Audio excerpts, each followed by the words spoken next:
Good morning, Devoxians!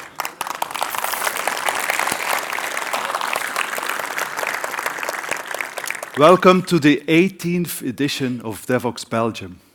18, bloody hell. I'm getting old. But that's fine. So tomorrow evening in room 8, this room, at 8 o'clock, we will have Terminator Dark Fate. So make sure you're here, and we'll make sure everybody has popcorn.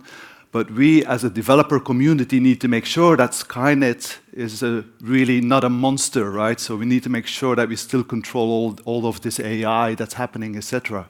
But it's going to be a very interesting movie. And of course, as you've seen, we've inspired ourselves for this year's theme. So it's basically a bit of a mingle of Terminator, Einstein, and then Andy Warhol. And that was basically our inspiration for this year's theme. So hope you like that. From a practical point of view as well, this evening, let me check if my clicker works. Okay. One back. Come on. There it is. So this evening, Sonatype is sponsoring the reception. So Belgian beer and French fries. And yes, if you're not from Belgium, we do put mayonnaise on our fries, right? And it's Belgian fries, actually, not French fries. I should always correct myself. Sorry about the French there. So make sure you hang around this evening. And do mind, Belgian beer, it has a bit more alcohol than the English beer. So you could get hangovers of this, right? So watch out with the volume you take.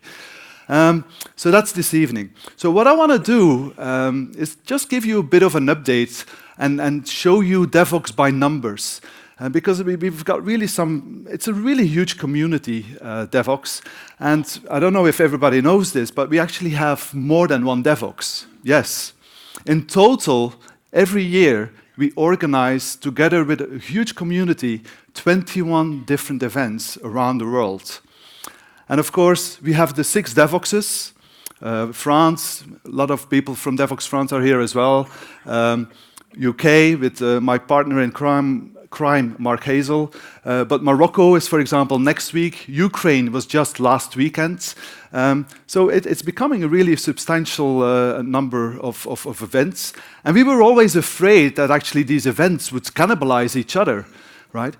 But it's working on the contrary. People go like to Belgium and go like, wow, there's one in France as well? Okay, let's go there as well, right? So there's this cross-pollination of people going to all these different events, which is great. And also, like, you know, if it's sold out, you can always go to the other one. I know there were some people from Belgium who were too late for this event, and they actually went to Ukraine instead.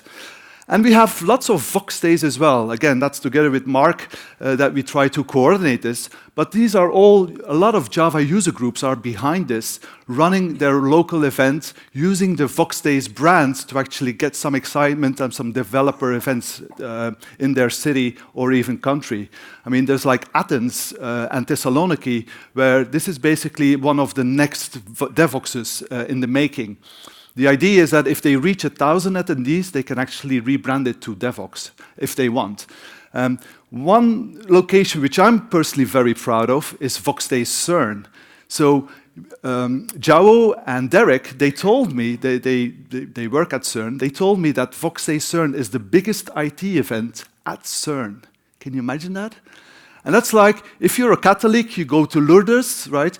If you're an engineer, you have to go at least once in your life to CERN, because that's holy ground, right? It is really holy ground.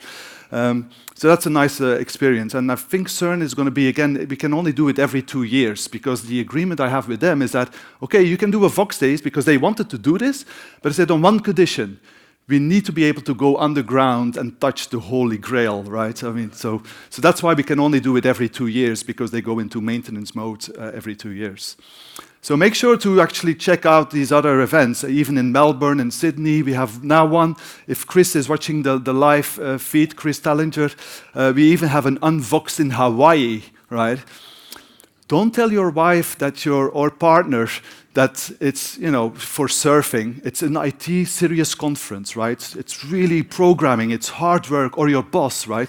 But basically what they do in the morning, they do unconference, and in the afternoon they go surfing on the beach. So my wife knows the secret, so I can't go now, so that's a bit unfortunate. But if you group this all together, we actually have 20,000 unique developers going to all these events. 20,000, that's quite a lot. And that's a scary number, actually, to be honest. And of those 20,000, there are 3,300 people here, unique visitors here from about 45 different countries at this event. So that's quite a lot. In the previous years, we allowed 3,500 people, but it was way too crowded, right? So we actually had to stop it at 3,300. And that's a bit unfortunate, because what happened this year is really strange. This year, number 10, we got really taken by surprise. The conference tickets were sold out in 10 days. And we went like, what happened? Normally it takes 4 months before we sell out. 4 months. So we were telling like sponsors, oh, no problem, you can still register your people. Normally it's sold out in September. And we had to really disappoint a few companies. And I really apologize to all these companies, because we were really taken by surprise. After 10 days it was sold out. We were like, what's happening? How can we explain this? So there was really like a rush. We had hundreds and hundreds of people on the waiting list. There was even the clerk, he was saying like, Devoxx is the Tomorrowland of IT.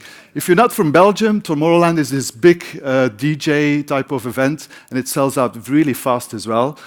So that was a nice compliment, so thanks for that. I really appreciate that tweet.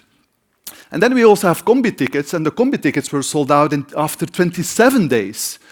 So you can imagine, Chris and me, we were going like, we had to play the bad cop, because we got really mails from people I've been at grade school, like 30 years ago, saying, "Oh, Stephan, you still remember me? Can you please arrange a ticket for me?" And it was really, we had to like really say, like, sorry, I mean, it's really full, and we apologize for that. And we need to think with the program committee for next year. We need to really think about how we will do this. I do not want to do a shuffle where everybody registers and then we do a lottery. I don't want to do that. But we probably have to do it in chunks or something like that. If you have ideas how we can actually do this, so at least it's a fair game for everybody, let me know. Of course, we are streaming all these talks live, and all the talks from yesterday and the day before are already available on demand, right? So we do try to share this knowledge that these great speakers are sharing with you online as fast as possible. So another thing we're starting, and again there I need to look at Devoxx UK, because they're definitely leading there, is we really want to start looking. We have an internal project called Project Carbon. And so our aim is to actually be carbon neutral moving forward. But this is a landmine. It is really a very, very difficult exercise. And we're already starting really to discuss this. And one small, simple initiative we did last year is to recover the lanyards, just the simple lanyards. So that means we've recovered last year 800 lanyards, and my wife, one of her hobbies is really, she likes to watch the tumble dryer go round and round and put one red sock in it. There might be other people who have that type of, it's not a disease, but it's some kind of wiring thing. And so she actually tumble dried all the 800 lanyards from last year so we could reuse them. So that means we've actually saved 3 boxes coming from China, which also represent a certain carbon value. And I know, again, it's a landmine. I'm looking at Mark Hazel to drive this, because he wants to be carbon neutral for Devoxx UK 2020. So that's like, congratulations, Mark. I hope you can make it. He's definitely going to lead us and inspire us, and we will share our best practices with you. And if you have constructive ideas, please tell us. I mean, things like, for example, the coffee cups. They're throwing it away. Maybe we should give everybody a glass coffee cup and a washing location so you can reuse your coffee cup. But will this practically work? We have 3,000 people. Is that doable? The salads, we have plastics. We were talking to the catering system. We want to have degradable plastics, not plastics that they can't, which are not environmental friendly. So, you can say, well, you're a green person or whatever, but it's just a mental exercise, because you need to know, we have 21 events. So if we come up with some ideas or you have some suggestions, it actually goes to those 21 conferences, and we do inspire a lot of other conferences. So if we can lead and actually share, we're all very smart people here, maybe we can make a small difference, and it's going to be good for the environment. So it's a long game, it's going to take some time. Like even this venue is not yet carbon neutral. In the UK, it's already carbon neutral. So again, Mark, I'm looking forward to your stuff. He even included a green tech track. So it's all about technology for environment. So definitely watch out this space. We want to definitely do more. And suggestions are welcome. Feel free to tweet us and inspire us. So this year, we received 775 proposals. Last year, we had 1,045. And the reason why it dropped is that we limited the number of proposals to 3. So a speaker could only submit 3 talks. Previously, we had 5 talks, and before that, it was unlimited. So as a result, they were like these developer advocates. They were just submitting 20 talks, right? And you don't want that. So if you reduce it to 3, at least you will have really the essence. And that's why we only had 775 talks. And these had to be reviewed. And the good thing is that we have a great program committee. But what we also do is that I send an email to, because we were sold out after 1 month, so I send an email to every one of you. You should have received that email asking, hey, if you want to review talks, just sign up on this Google form and we will send you an invite. And there were 120 attendees who reviewed the talks, and this is like a top list. I don't know if it's top 10 or whatever, but these people on this slide here can actually get a nice present at the reception for their hard work. But there are some usual suspects. I know Anna always does a great job. She takes a few rainy Sundays in Romania, in Bucharest, and she actually goes through all these sessions, which is like, that's a lot of sessions. To be honest, don't tell them, but the program committee, we only review like 200 talks. We don't do all of them. I mean, you can't have an opinion on all of the talks, right? But we do take those really into account in selecting which talks actually get the highest votes. On average, the talks get around 20 reviews. So it's a really good sanity check for us of which talks the community wants to see. And then, of course, without the program committee, this event would also not be possible. There are unfortunately few are here, but they're still working at the reception, the guys and the girls with the blue coats. I mean, I would love to give them a round of applause for helping them out, because it would not be possible without.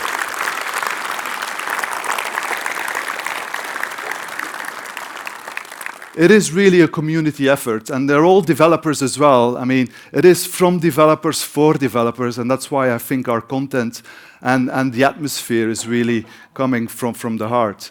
So in total, we did almost 17,000 reviews of all the talks, and it takes a bit of time to make this all happen. And so then the end result is that we have 270 talks selected by some 200-ish awesome speakers, really rock stars in the making. Some are already rock stars like Venkat, but also like Victor Renta, who did a clean code yesterday. Who went to the clean code yesterday? Did you like it? Oh, man, the energy he has, it's like unbelievable. So make sure he's still doing a few talks today as well, that you catch him. And the talk from yesterday is, of course, already online. And what's also nice, another numbers for Devoxx, is that we are almost at 100,000 subscribers on YouTube. So as you know, everything is published on YouTube, and we on average get about 25,000 subscribers additionally on our channel, especially because all these 21 events, they all publish these talks on the Devoxx channel, or at least the majority. I know Devoxx France has their own channel because they're French. No, but it's mainly because it's in French, actually. The talks are in French, so it's better to actually separate that a bit. But I've been told if we reach 100,000 subscribers, we actually get this silver plaque, or what do you call it, this small statue. So I'm looking forward to put that on my desk. Who's here for the very first time? Okay, I would say 20%. So for those people, please do not panic. I will panic for you. My biggest stress I have today is the lunch break after this keynote. Right? Well, now actually, the lunch break is after the the next talk. So if you're here for the first time, we're basically maxing out this venue. So there's going to be a lot of people, but be professional. We're all professional engineers. Be professional. If a room is full, go to the next room or watch it online and on the live stream. For the food this afternoon, just stand in the line, go with the flow, and you will not have to miss a single second because, again, everything is recorded, right? But don't start pushing, just be professional and respect the venue. So if you have litter, don't leave it here on the chairs, put it in the bins. If you have people running around constantly cleaning the bins, all the bottles, we are recycling the bottles as well, right? So we are already trying to do a good job there. Just be professional and don't panic. Make sure you rate the talks. So the mobile app allows you to rate talks. It allows you to give compliments. And if you're even really enthusiastic, you can even give some feedback to the speaker. For the speakers listening, this feedback is shown in the CFP real time. So you can watch in the CFP the feedback, and then you can see what you did good or what you didn't, or what you could improve. And it's definitely a very valuable mechanism to get some input from the attendees. Again, it takes a small town to actually organize this, and of course a huge part of this is also our sponsors. Without the sponsors, the ticket price would be probably twice as it is today. So I would really like to thank Amazon, JetBrains, ING, and IBM. Make sure you visit them at the booth. Just out of interest, who is using IntelliJ as a developer? For the people who are not in the keynote room, that was like 80%, I think. So congrats, I use it also on a daily basis. And thank you for the free license as a Java champion, you get that. So thank you, IntelliJ, or JetBrains. And we have also our gold sponsors. Really great to have Oracle also as a supporter, as the steward of Java. Our silver sponsors, there's a few Belgian companies there as well.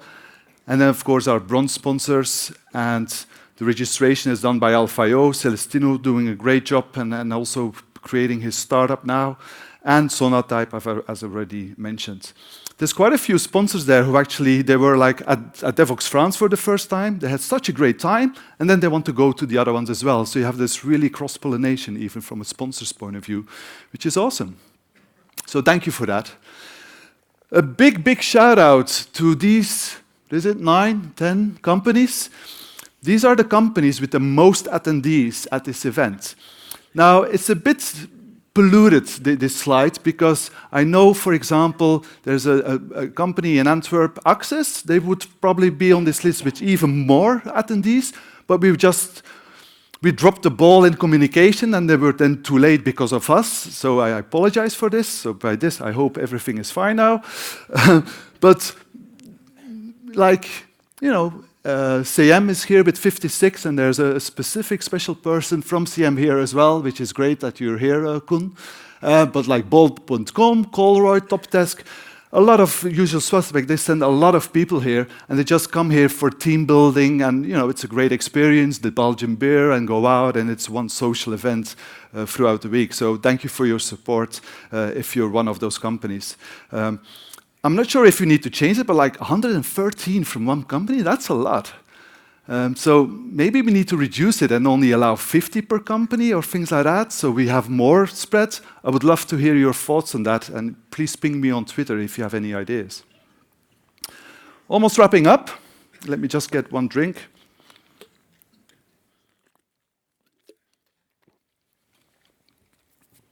So, who was here last year? Okay. So then you will probably remember during the opening keynote that we're starting to use AI quite a bit in our applications. And some people ask me, "Oh, Stephan, are you still doing the head tracking thing?" You remember we had like these Raspberry Pis with the TPU, and we were like tracking the heads for counting people. We didn't do this year again. It was quite a bit of effort. We had like 2 volunteers working full time on that, and we went like, it worked. We had almost 95% accuracy once we actually trained the model that it shouldn't count the shadows of the heads, or a person next to the wall is not half a person, it's actually a head, those type of things. But we basically had a model which really worked, so that was good, but we didn't repeat it this year. What I did repeat this year was using OptaPlanner for scheduling. So the schedule is completely done by an OptaPlanner tooling solution, which is doing constraint resolving. And that's really great. I just press a button, and based on the limitations, like the availability of the speakers and many other rules, it creates almost a perfect schedule. So Geoffrey, if you're here, thank you again for your help. Other things we're using is with the Twitter screens. They're using still, I think, the Vision API to actually filter out any adult pictures, because the hashtag Devoxx is trending. And before you know it, you have some Russians, or maybe even from Ukraine. I should check with my colleagues from Ukraine. But before you know it, you have some adult pictures because they're using the Devoxx hashtag. So they're using a Vision API to see if it's an adult picture or not. But the one we've really played with is the conference pictures.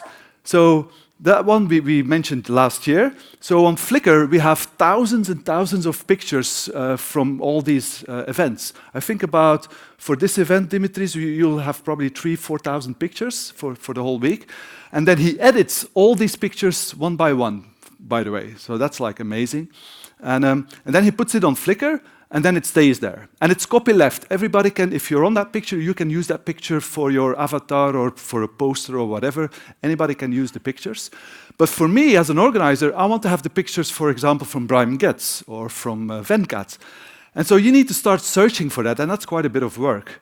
So what we did together with JPoint is that they actually used a very interesting image recognition solution, which I will not yet tell what it is, because you need to go to their session.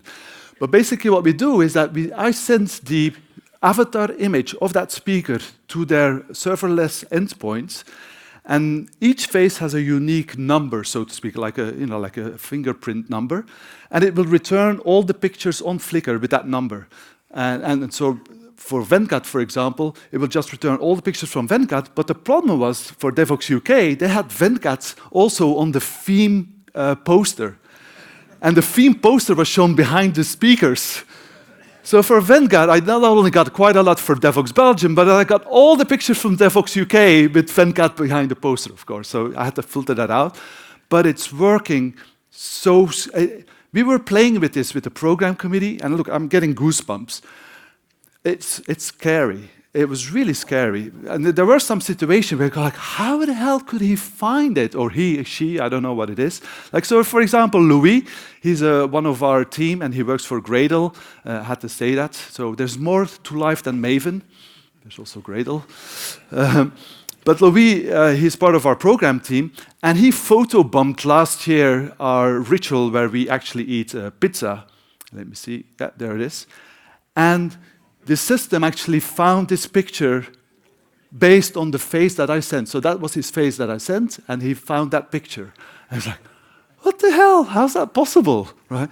So it was even so scary, where Dimitri takes pictures of the room, and then it was able to find Mario, where Mario was sitting, and they're sitting over there again, with his hand like this, like almost like just a quarter, half a face, and it was still able to find it. You go like, bloody hell, this is really scary stuff.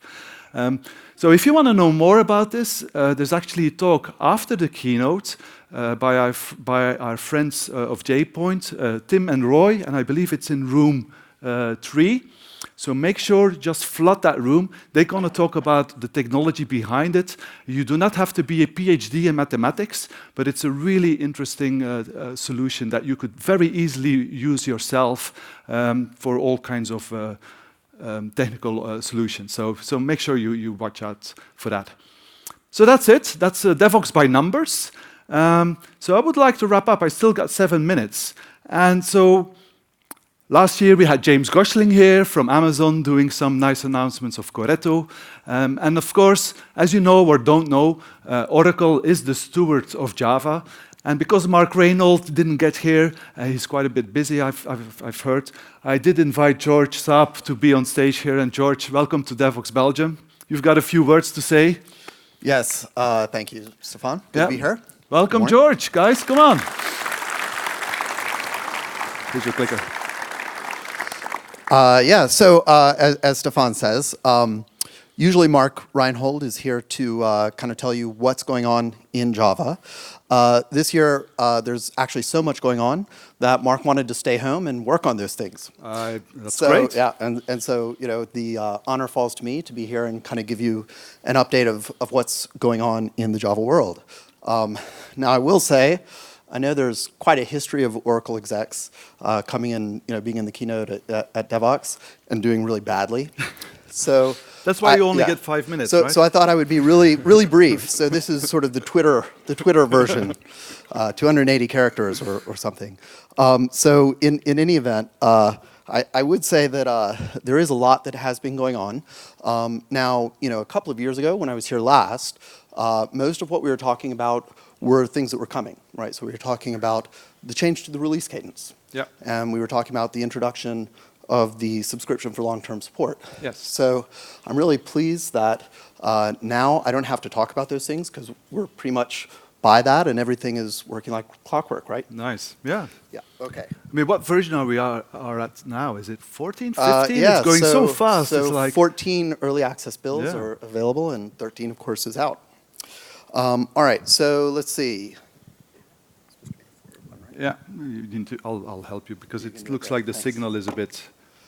Yeah. Okay. So basically, where we are this year is that the latest releases and the adoption of those is really gathering steam. So we see, everyone that I talked to a few years ago, people were like, "Well, we may stay on 8 forever," whereas now people are like, we really like the new versions, and having made the move to something newer than 8, Yeah. it's actually been really smooth moving to 12, 13, 14. Yeah.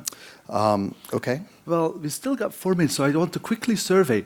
Who is still on Java 8? Yeah. Okay, that's what, how much percent? 20, you think? Yeah. Who's on Something like Java 9?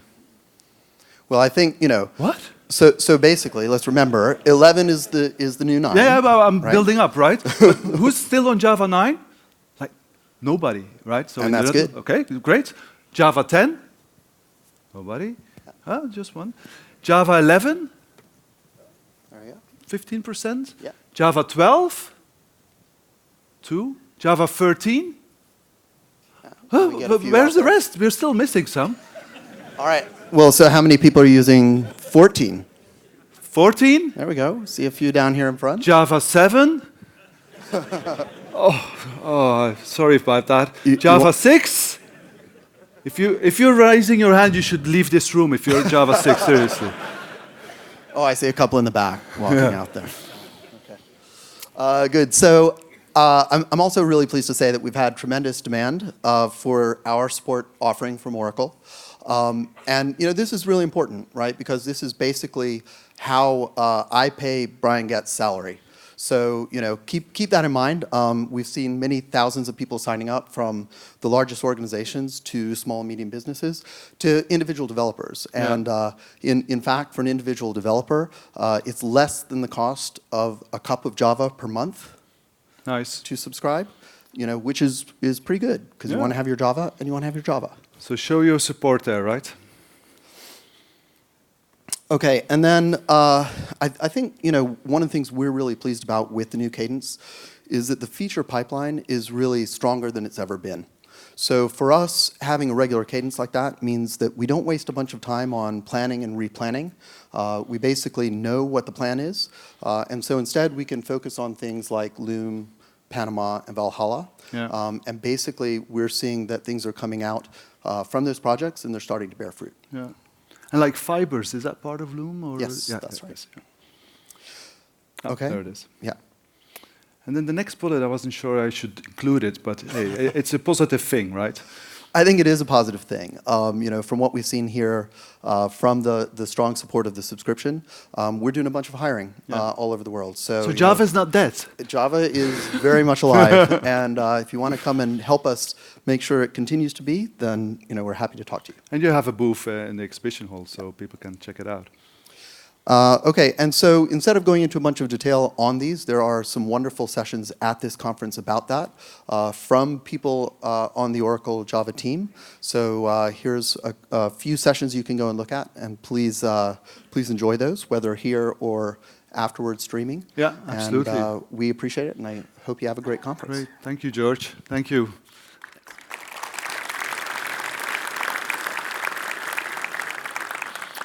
Right, so that concludes the opening act. Make sure you enjoy the conference, get enough sugar, and learn and network.